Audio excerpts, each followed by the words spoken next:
Bonjour, je m'appelle Nathalie Yamb. Vous connaissez Nicolas? Nicolas Normand est un ancien ambassadeur de France qui a sévi au Mali, au Congo et au Sénégal.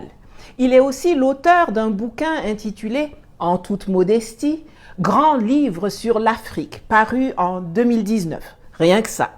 Écoutons donc l'ami Nicolas, cet expert de notre continent.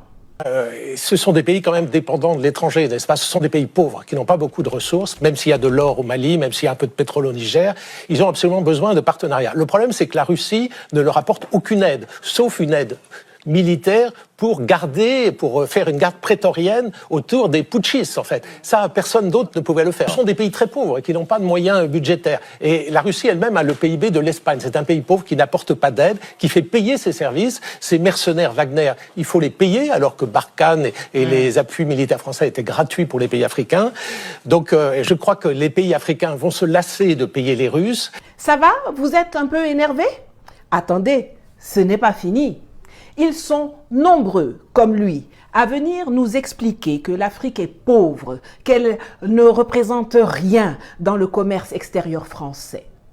Il y a 2 ans, j'ai engagé un palabre sur Twitter, devenu X, avec l'ex-ambassadeur de France aux Nations Unies et aux États-Unis, Gérard Haraud. Il m'a d'ailleurs promptement bloqué, ainsi que toute une flopée d'Africains qui avaient également réagi avec moi. Le 2 octobre 2022, l'ami Gérard a publié que toute l'Afrique ne représente que 5% de tout le commerce extérieur et des investissements français. Et que même dans les 5% là, c'est l'Afrique anglophone qui est majoritaire. Quelques heures plus tard, son 5% avait baissé à 4%. Vous me direz, c'est toujours mieux que les 3% auxquels nous ramène l'ami Nicolas. Maintenant, l'Afrique anglophone, ça représente 1% de notre commerce extérieur. Même chose que l'Afrique francophone, même chose que l'Afrique du Nord. Le continent africain tout entier, c'est 3% de notre commerce extérieur. Il n'y a aucun pays africain... 25% pour la Chine. Oui, c'est 17% dans la plupart des pays africains, la part de la Chine. Voilà. Et donc, en réalité, il n'y a aucun d'Africains dans les 10 premiers partenaires français. Aujourd'hui, on va en finir avec cette légende urbaine. Les chiffres auxquels il se réfère de la Banque mondiale, de l'INSEE, sont faux et truqués et je vais le démontrer. Un de mes tontons travaillait au Gabon à la grande époque de Elf. Chargé d'auditer les procédures d'enlèvement, il constate qu'en lieu et place de 2 cales de navires chargés de pétrole mentionnés sur le manifeste, ce sont bel et bien 3 cales qui sont chargées. Quand il veut noter la différence, on lui fait savoir très clairement et très gentiment que grand, si tu tiens à la vie là, tu ferais mieux de te taire et de faire ni vu ni connu. Certains vont dire que non, ça là, elle raconte, elle invente. Écoutons donc le professeur Mamadou Koulibaly, ancien président de l'Assemblée nationale et ancien ministre de l'économie et des finances de Côte d'Ivoire, nous dire ce qu'il a découvert au temps où il était ministre du budget en Côte d'Ivoire. Et écoutez. Moi, je suis allé visiter ici à Abidjan une des plateformes pétrolières, mais en haute mer là-bas, j'étais avec feu le ministre Daouda Thiam, parce que je voulais savoir où passait l'argent du pétrole. Il m'a dit, viens, on va aller. On a pris l'avion, on est arrivé, on a regardé. Quand on est revenu, tu as compris, non? Mais, chers amis, on est couché à Abidjan, les tankers viennent faire le plein et puis s'en vont. Et puis c'est eux qui nous disent, bon, on a pris 10 barils, 20 barils, et nous on comptabilise ça dans le budget. Ça fait que on est pays pétrolier, mais notre production ne dépasse jamais les 40 000 barils jour. 40 000 barils, c'est rien du tout. Mais en même temps, depuis 1960, là-bas, on n'a pas été capable de construire une raffinerie ici pour raffiner ce pétrole ici et puis le vendre ici. Ce petit pétrole-là s'en va et puis on commande du pétrole nigérien pour le raffiner ici et le vendre ici. Après, on se plaint des fluctuations du dollar. Faut pas vous en tenir aux parités, au taux que les gens donnent. Ce n'est que la partie visible. Ce qu'il dit là, qui se passait en Côte d'Ivoire en 2000, ça rejoint, ça corrobore ce que le Congolais Pascal Lissouba, qui fut premier ministre de 1963 à 66, puis président de la République du Congo de 92 à 97, a raconté pour la postérité, c'est-à-dire pour nous, dans un documentaire en 2001, Magnéto. Ça commence sur les puits de pétrole eux-mêmes. Les installations industrielles sont à 600 km de Brazzaville, près de la ville de Pointe-Noire, au bout d'une des rares routes bien goudronnées du pays. On a suivi les panneaux, il faut prendre à droite. C'est indiqué. Voilà le terminal pétrolier de Djeno. C'est ici que transite le pétrole, extrait par Elf, pour son compte et celui du pays.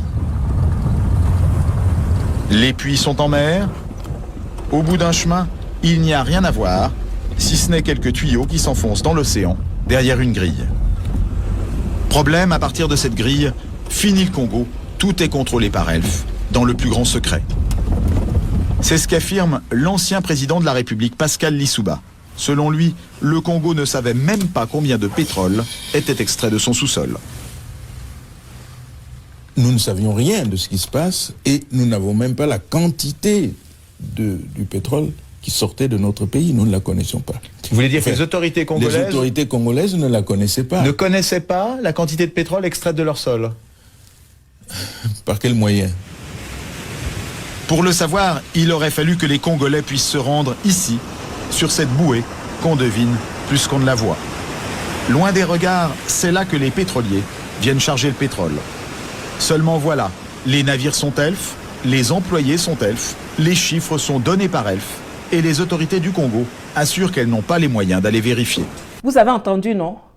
Pour ceux qui sont encore dans le déni et qui seraient tentés d'affirmer que ce sont des jérémiades victimaires d'Africains frustrés, de panafricains, comme leurs patrons du Quai d'Orsay leur ont dit de nous qualifier, la personne la plus au courant de ces affaires, à savoir l'ex-patron de Elf, le français Loïc Le Floch-Prigent, va nous dire ce qu'il en est. Écoutons-le d'abord nous parler des cargaisons et même des bateaux non déclarés. Au large de ces plages, des quantités de pétrole importantes auraient ainsi été acheminées sans que les officiels congolais n'en soient mis au courant. Parfois même des navires entiers. Et un pétrolier de 100 000 tonnes, cela représente près de 100 millions de francs qui échappent aux caisses du pays. On appelle ça une cargaison fantôme. Interrogé sur la question, Loïc Le Floch-Prigent ne dément pas qu'il y en ait eu. Il y a des cargaisons qui sont produites et qui n'ont jamais été officiellement. Voilà. C'est des choses qui sont arrivées, bien sûr, dans le passé, quand les dispositifs de comptage n'étaient pas aussi précis que maintenant. Alors, on peut estimer qu'aujourd'hui, les dispositifs de comptage sont précis, du moins dans certains pays. Alors si je prends l'exemple quand même concret des pays africains, et notamment dans les années 70, 80, 90, est-ce que les systèmes de comptage étaient précis? Le système de comptage était imprécis. J'espère que vous comprenez maintenant pourquoi Patrice Talon voulait à tout prix empêcher les officiels nigériens de superviser l'enlèvement de leur pétrole au terminal de Semek-Podji. Dans ce qui était chargé, il y avait les cargaisons officielles du Niger, mais il y avait aussi sa part fantôme à lui et celle de ses patrons complices français. Donc, que les Nigériens viennent contrôler, comme mon tonton dont je vous ai parlé au début là, ça n'arrangeait pas les affaires de ce voyou de Talon. Et c'est pour ça qu'il les avait fait arrêter en violation des accords signés. Il voulait sauver son mangement, mais son vaudouna ne peut pas gagner contre la vérité et la volonté de souveraineté des Sahéliens. Là, on a vu comment les quantités sont biaisées. Ces chiffres qui sont à la base des données fournies par l'INSEE, la Banque mondiale, etc. Reconvoquons donc maintenant Loïc Le Floch-Prigent pour nous éclairer sur le trucage de la partie financière. Loïc, reviens. Il y a 10 millions d'années, 100 millions d'années de travail qui a été fait par la Terre pour transformer les algues en pétrole. Ces années-là sont des années gratuites. Alors on va trouver du pétrole dans des conditions extraordinairement bon marché et on va le vendre à un prix élevé puisqu'il est en concurrence avec d'autres sources énergétiques. Donc ce différentiel est énorme. On est à un pétrole grossièrement aujourd'hui, mettons, en moyenne, à 3-4 dollars qui sort, et puis on le vend à 80. Tout cet argent entre les deux est un argent qui va à un certain nombre de gens. J'espère que vous avez bien écouté. J'espère vraiment que vous avez bien écouté. Le monsieur nous dit qu'il achetait le pétrole à 4 dollars aux pays africains et que lui ensuite allait le revendre à 80 dollars là-bas. Les 76 dollars de différence, c'est pour eux là-bas. Nous, on n'a rien dedans. Quand ils viennent s'installer chez nous, ils créent des entités localement. Elf Gabon, Total Cameroun, Total Congo, Total Côte d'Ivoire, Somaïr, au Niger, dans l'uranium. Ce sont juste quelques exemples. Souvent, nos États viennent s'enorgueillir. Oui, on a 30%, on a 40%, 65% dans ces entités. Sauf que, d'une part, celles-là ne payent pas les impôts comme il faut. On l'a vu avec les affaires de Barrick Gold, de Resolute Mining, de Robex, de Allied Gold et compagnie au Mali. Et d'autre part, ce ne sont pas elles qui gagnent le vrai argent parce que c'est sur ces entités locales que toutes les charges sont passées. Si tu as 90% de petits et que moi j'ai 2% de géants, pour moi, dépasse pour toi. Donc, si tu es intelligent, tu vas aussi aller chercher les 2% de mastodontes et ne pas te contenter d'aller crâner avec les 90% de nyama-nyama là-bas. Et c'est le même business model qu'ils utilisent dans tous les secteurs.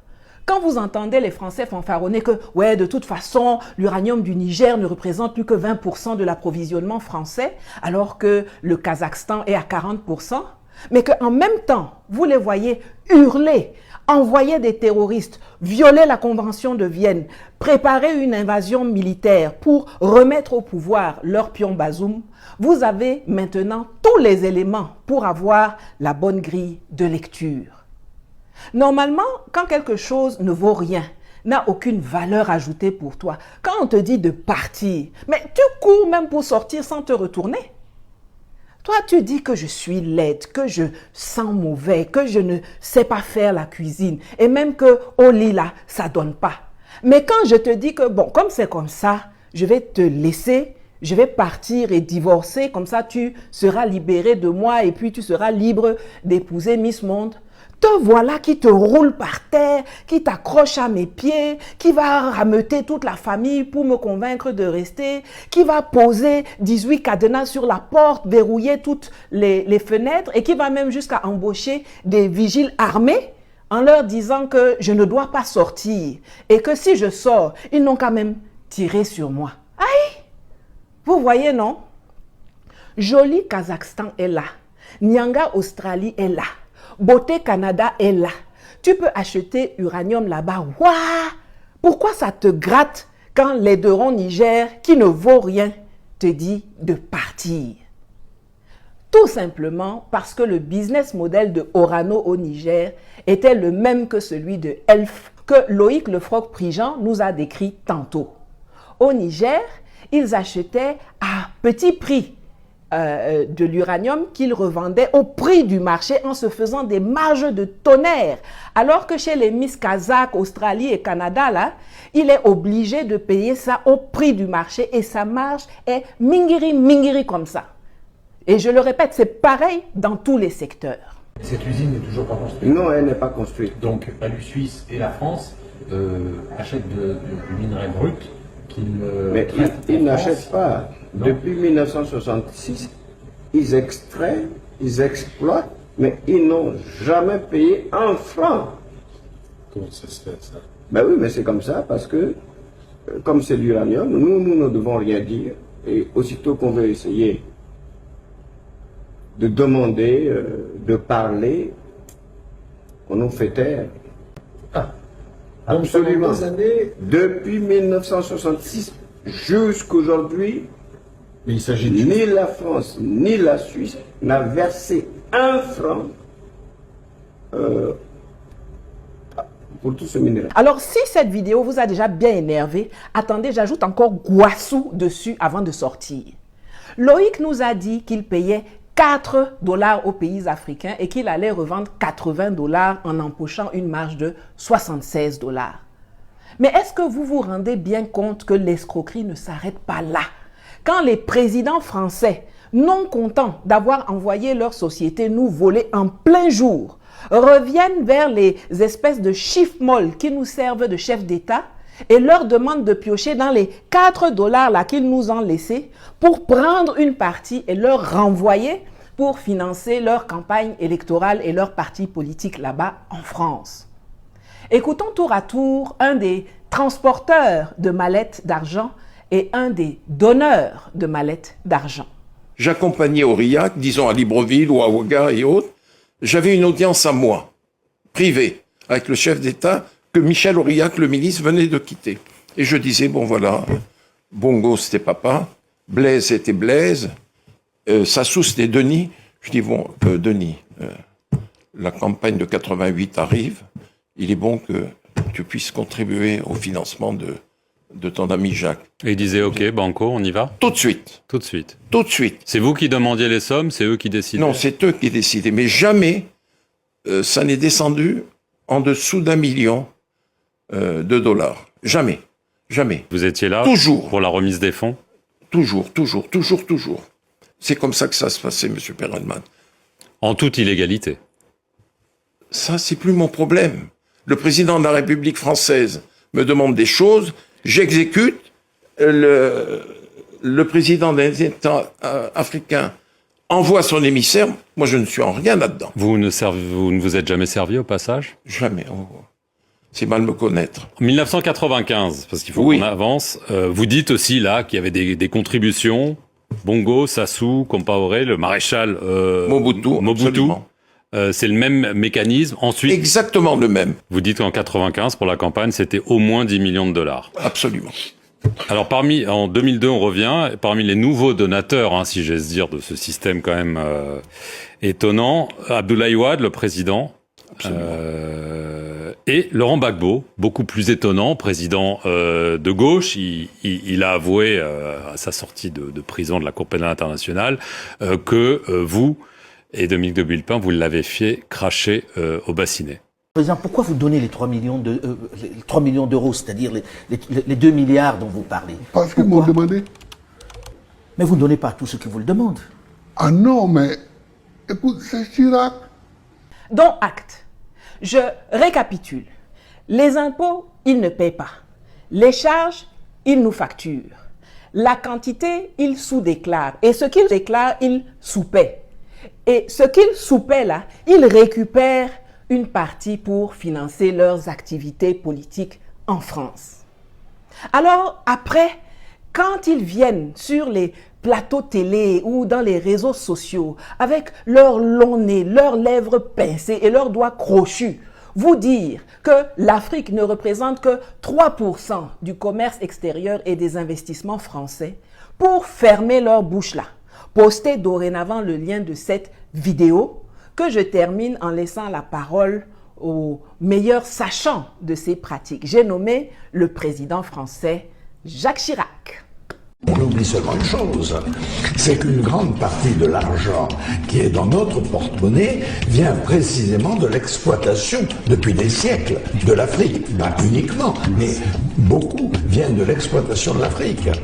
Alors, il faut avoir un petit peu de bon sens, je ne dis pas de générosité, de bon sens, de justice, pour rendre aux Africains, je dirais, ce qu'on leur a pris. Voilà, vous savez ce qu'il vous reste à faire. Likez, commentez, partagez le lien et si vous le pouvez, contribuez à mes cagnottes dont le lien s'affiche à l'écran. À bientôt.